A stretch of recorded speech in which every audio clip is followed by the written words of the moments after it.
નમસ્કાર મિત્રો, અત્યારે હાલમાં મોટા સમાચાર સામે આવ્યા છે। જી હા મિત્રો, વાત કરવામાં આવે તો અત્યારે હાલ ગુજરાતના રાજકીય વાતાવરણમાં ગરમાવો હોય તેવું જોવા મળી રહ્યું છે।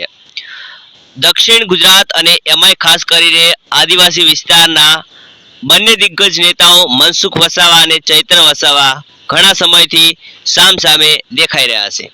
જી હા મિત્રો, એટલે કે અત્યારે હાલમાં ભરૂચ નર્મદા જિલ્લાના રાજકીય વાતાવરણમાં મોટા પાયે ગરમાવો યથાવત જોવા મળી રહ્યો છે। જ્યારે લોકસભાની ચૂંટણી વખતે પણ આ પ્રકારની સ્થિતિ સર્જાઈ હતી, તેવી સ્થિતિ અત્યારે હાલમાં પણ ઘણા સમયથી સર્જાયેલી જોવા મળે છે। લગભગ છેલ્લા એક મહિનાથી બંને નેતાઓ એકબીજા ઉપર આક્ષેપો કરી રહ્યા છે। ભૂતકાળમાં પણ મનસુખ વસાવાએ ચૈત્ર વસાવા ઉપર ઘણા આક્ષેપો કર્યા છે, તો ચૈત્ર વસાવા પણ મનસુખ વસાવાના આક્ષેપોનો વળતો જવાબ આપવાનું ભૂલતા નથી। વાત કરવામાં આવે તો મનસુખ વસાવાએ પણ ચૈત્ર વસાવા ઉપર આજે એક નિવેદન આપ્યું છે અને એ નિવેદન અત્યારે હાલ સોશિયલ મીડિયામાં મોટા પાયે વાયરલ થઈ રહ્યું છે। જી હા મિત્રો, વાત કરવામાં આવે તો લોકસભાની ચૂંટણીમાં પણ બંને નેતાઓ સામસામે હતા અને મનસુખ વસાવા સતત 30 વર્ષથી ત્યાં શાસનમાં છે, 7મી વાર પણ ચૈત્ર વસાવાની સામે હારી જાય છે, તો ચૈત્ર વસાવા છે એઓ પણ મનસુખ વસાવાના ઘમંડને તોડવામાં સફળ રહે છે।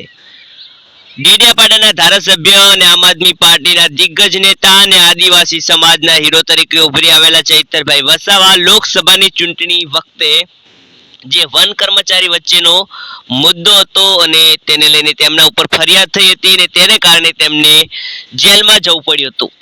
તો જેલમાં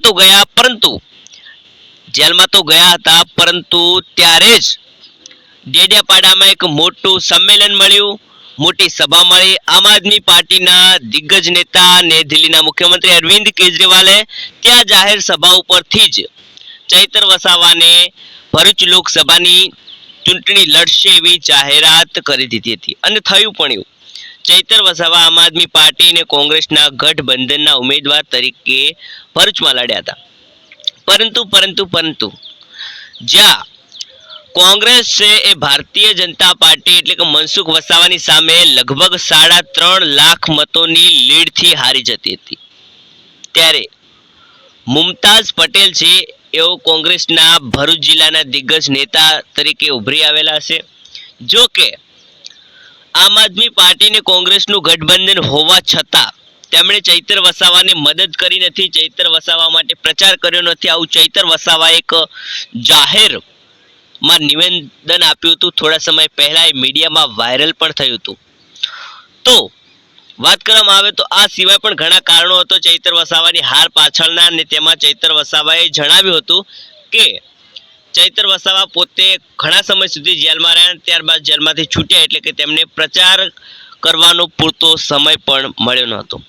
સાથે જ તેમના ઉપર કોર્ટે અમુક એવા અંકુશો મૂક્યા હતા કે ભરૂચ જિલ્લામાં પ્રચાર કરી શકે પરંતુ રહી શકે નહીં, એવા પણ ઘણા તેમના ઉપર પ્રતિબંધો રાખવામાં આવ્યા હતા, અને જેને કારણે ચૈત્ર વસાવા છે જણાવે છે કે તેમને સંગઠનનો અભાવ હતો। મુમતાઝ પટેલે પણ તેમને ક્યાંક ને ક્યાંક મદદ કરી નથી, તો સાથે જ તેમને એવું પણ જણાવ્યું છે કે તેમને પ્રસાર કરવા માટે પૂરતો સમય મળ્યો નથી। આમ આદમી પાર્ટીના દિગ્ગજ નેતાઓ અરવિંદ કેજરીવાલ, સંજયસિંહ જેવા નેતાઓ પણ જેલમાં હોવાને કારણે તેમના ચૂંટણી પ્રચાર માટે આવી શક્યા નથી।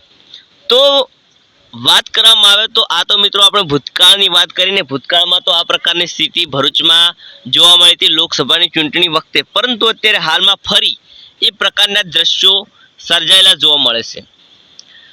ભાજપના દિગ્ગજ નેતા અને સતત 30 વર્ષથી શાસનમાં છે એવા મનસુખભાઈ વસાવા, ચૈત્ર વસાવા ફરીવાર સામસામે આવ્યા છે। થોડા સમય પહેલા મિત્રો કેવડિયાની અંદર જે દુઃખદ ઘટના ઘટી અને તેને લઈને ત્યાં રાજકારણ પણ ગરમાયેલું જોવા મળે છે। બંને યુવકો છે એમને શ્રદ્ધાંજલિ આપવા માટે, ન્યાય આપવા માટે ચૈત્ર વસાવાએ ઘણા પ્રયત્નો કર્યા હતા। પોલીસની સામે ઘર્ષણમાં આવ્યા હતા, ત્યાંની જે એજન્સી હતી તેની સામે પણ ઘર્ષણમાં આવ્યા હતા, અને તેને કારણે ક્યાંક ને ક્યાંક એજન્સીએ તેમને જે પીડિત પરિવારો હતા એમને સહાય પણ કરી છે। જોકે કેવડિયામાં મિત્રો જે શ્રદ્ધાંજલિ કાર્યક્રમ રાખવામાં આવેલો હતો અને એ શ્રદ્ધાંજલિ કાર્યક્રમમાં ચૈતર વસાવાને તેમના પત્નીઓને અને આદિવાસી સમાજના આગેવાનોને પોલીસ દ્વારા જવા દેવામાં આવ્યા નહોતા. ત્યારે પણ ચૈતર વસાવાએ ભારતીય જનતા પાર્ટી ઉપર મનસુખ વસાવા ઉપર અનેક આક્ષેપો કર્યા હતા. તો મનસુખ વસાવાએ પણ અનેક આક્ષેપો કર્યા હતા અને કહ્યું હતું કે ચૈતર વસાવા છે એ આદિવાસી સમાજને ગેરમાર્ગે દોરી રહ્યા છે. આ પ્રકારનું જે સ્થિતિ થઈ છે ને તેને લઈને રાજકારણ કરી રહ્યા છે, શ્રદ્ધાંજલિના બહાને રાજકારણ કરી રહ્યા છે, લોકોને ઉશ્કેરી રહ્યા છે. આવું મનસુખ વસાવા અનેક વાર નિવેદનમાં જણાવી ચૂક્યા છે. સાથે એવું પણ કહે છે કે ચૈતર વસાવા આ પ્રકારના નાટક ધતિંગ કરે છે અને એ પણ તેમની સસ્તી પ્રસિદ્ધિ મેળવવા માટે. આ રાજકારણ છે આટલે અટકતું નથી, પરંતુ થોડા સમય પહેલા નર્મદા જિલ્લાનો વન મહોત્સવનો કાર્યક્રમ યોજાય છે અને એ વન મહોત્સવના કાર્યક્રમમાં ચૈતર વસાવાને આમંત્રણ મળતું નથી એવું ચૈતર વસાવા પોતે જણાવે છે. જો કે મનસુખ વસાવા એવું કહે છે કે વનના કર્મચારીઓ દ્વારા ચૈતર વસાવાને આમંત્રણ આપવામાં આવ્યું, પરંતુ તેઓ આવ્યા નહીં. એટલે કે તેઓ જંગલના વિરોધી છે, જંગલો કપાવી રહ્યા છે અને એટલું જ નહીં, તેમનું જે ઘર છે જંગલની જમીન ઉપર આવેલું છે. આવું મનસુખભાઈ વસાવાએ ચૈતર વસાવા ઉપર આક્ષેપ કર્યો હતો. મનસુખભાઈ વસાવા જ્યારે પણ ચૈતર વસાવા વિશે કોઈ પણ નિવેદન આપે છે કે જ્યારે પણ તેમના વિશે આક્ષેપ કરે છે ત્યારે ચૈતર વસાવા તેમનો વળતો જવાબ આપી દે છે. વાત કરવામાં આવે તો ચૈતર વસાવા તે જ દિવસે મીડિયા સાથે જોડાય છે અને એક નિવેદન આપે છે અને કહે છે કે માન્ય મનસુખભાઈ વસાવા તેઓ તેમના ઘરે આવે, ચૈતર વસાવાના ઘરે આવે, ત્યાં ચા પાણી કરે, નાસ્તો કરે અને ત્યારબાદ તેમની સાથે એક મેઝરમેન્ટ લેતા આવે, એટલે કે પટ્ટી લેતા આવે ને ત્યારબાદ જંગલની જમીન ક્યાં છે અને ચૈતર વસાવાનું ઘર ક્યાં છે તે માપી લે. આવો તેમને વળતો જવાબ આપ્યો હતો. ત્યારે મિત્રો વાત કરવામાં આવે તો હજુ સુધી ત્યાં જે સ્થિતિ છે એ અટકી નથી. હજુ પણ રાજકીય વાતાવરણમાં ક્યાંક ને ક્યાંક ગરમાવો જોવા મળી રહ્યો હોય તેવું લાગી રહ્યું છે. જી હા મિત્રો, વાત કરવામાં આવે તો ત્યારબાદ પણ જ્યારે ભારત બંધનું એલાન દેશમાં કરવામાં આવ્યું હતું અને તેના પહેલા પણ ચૈતર વસાવાએ મીડિયા સાથે વાતચીત કરી હતી. અનેક જે આદિવાસી સમાજના સંગઠનો છે, એસસી સમાજના સંગઠનો છે, એમના દ્વારા ભારત બંધનું એલાન આપવામાં આવ્યું હતું. જો કે જ્યારે ચૈતર વસાવાને પૂછવામાં આવ્યું હતું કે આ એલાનમાં એટલે કે આના સમર્થનમાં મનસુખભાઈ વસાવા છે કે નહીં, જોડાશે કે નહીં, ત્યારે ચૈતર વસાવાએ એમ કહ્યું કે તેઓ જો અસલી આદિવાસી હશે તો આમાં જોડાશે ને જો નકલી આદિવાસી હશે તો નહીં જોડાય.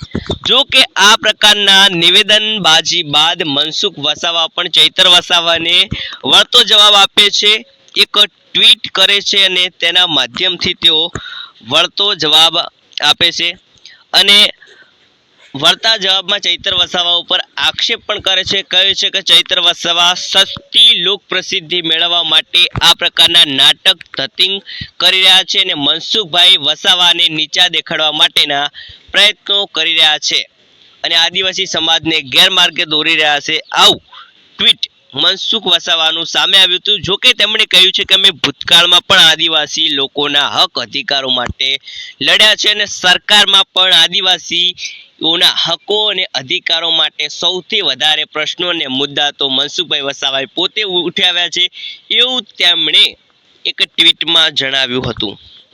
જોકે ફરીવાર મનસુખ વસાવા એક મીડિયા સાથેની વાતચીતમાં ચૈતર વસાવા વિશે એક મોટી વાત કહી દીધી છે અને જેમાં તેમણે ચૈતર વસાવાને ભાજપમાં જોડાવાની વાત કરી છે. તેના વિશે નિવેદન આપ્યું છે.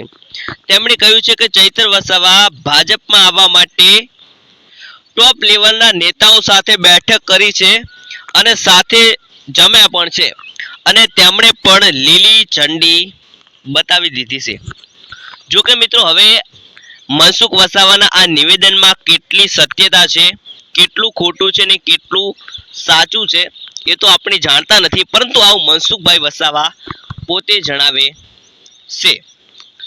જો કે મિત્રો આ વિશે અંગત તમારું શું માનવું છે, અંગત તમારું શું કહેવું છે, કમેન્ટમાં જણાવવાનું ભૂલતા નહીં. સાથે વિડીયોની ક્યાંથી જોઈ રહ્યા છો એ પણ જણાવો. મળીશું કે નવા જ વિડીયોમાં.